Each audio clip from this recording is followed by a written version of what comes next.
So then let's talk about the fit of Rodgers and the Steelers, Jerry, because I've said here that if I was Rodgers, I'd be working nonstop to get to the Steelers. And I've been saying that the Steelers should want Rodgers based on the current landscape of everything that's going on right now. And I get so much pushback from Steelers fans saying this is such not a Steeler move. And for two reasons. One, let's take one at a time. First one is that for all the years that the Rooneys have been there, and certainly Tomlin with the Rooneys, ayahuasca is maybe the name of an outside linebacker of South American descent that they'd be interested in. You know what I mean? So how is Rodgers a fit with this organization, Jerry?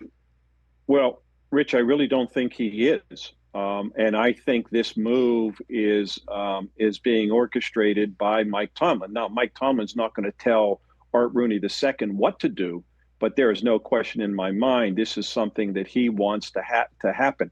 Yeah, Aaron Rodgers, Rich, same deal. The majority of the feedback I get is pushback.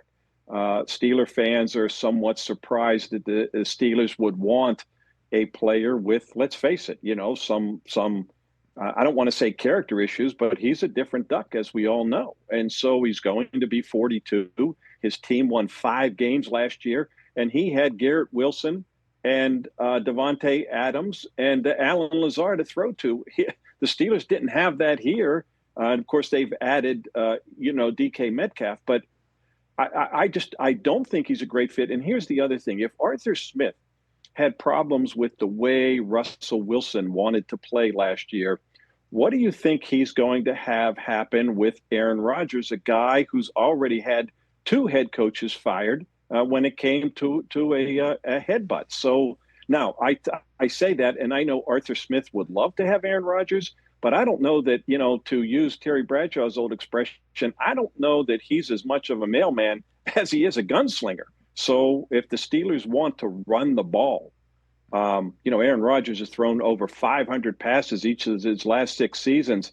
For all those reasons, I don't think it's a great fit. Pushing back a little bit here is I don't think Rodgers got Saleh fired. I got to be pushing back there, and certainly that's fine. McCarthy and him might not have seen eye to eye, but that run seemed to be over as well. But the locker room again, I tongue firmly planted in cheek with ayahuasca, because that is, part and part that did happen last year, where he did go on a previously planned trip to Egypt, just as there was a mandatory mini camp that the Jets easily could have moved but didn't. There was stuff going on behind the scenes that I don't know was his doing or not.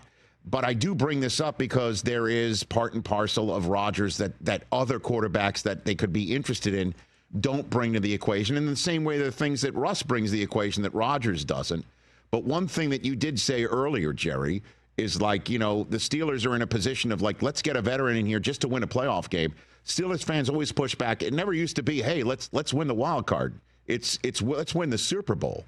And that's where the question is why aren't the Steelers just looking at a rookie class, if it's not this year or next, and going and finding the next Big Ben, going and finding your next Josh Allen or your next Lamar, your next Patrick? I understand that those are tough to find, but the Steelers haven't appeared to be in that game the last couple of drafts, Jerry.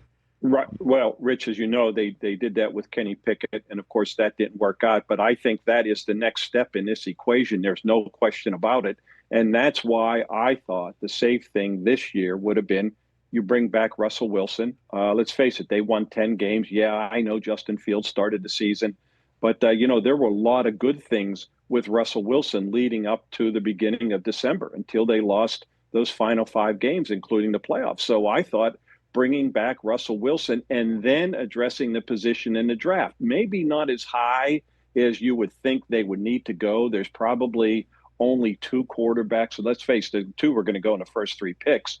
But I think regardless, I think you will see them try to take a quarterback, one of the guys they like, maybe into the 3rd round if they are still there. But I don't think there's any question, if not this year, then next year. That is the way they're going to go, because they can't keep playing musical chairs with veteran quarterbacks. They brought Mason Rudolph back. Good for him. I like Mason. They brought him in to be a backup, not to be a potential starter. This thing is still going to be worked out. At least certainly the Steelers hope so with Rodgers in their favor. But I don't think there's any question. Look, they're not stupid. They know it's time to go back to the draft and find a quarterback. The question's just going to be how high, and is it this year or next year? When next year they might have to make a move to move up even higher. Any names in this year's draft? Dart, well, Shuck. I know. What do you got for me on that front? Well, I know they like Jackson Dart, and I know they like Will Howard, despite how he looked at the combine. Right. And there were about 5 or 6 guys they scouted at the combine heavily, but I would say probably those 2 if you're looking for somebody higher than normal, as opposed to maybe a 4th and 5th round pick. Catch the Rich Eisen Show live weekdays from 12 to 3 p.m. Eastern on Roku Sports Channel in the U.S.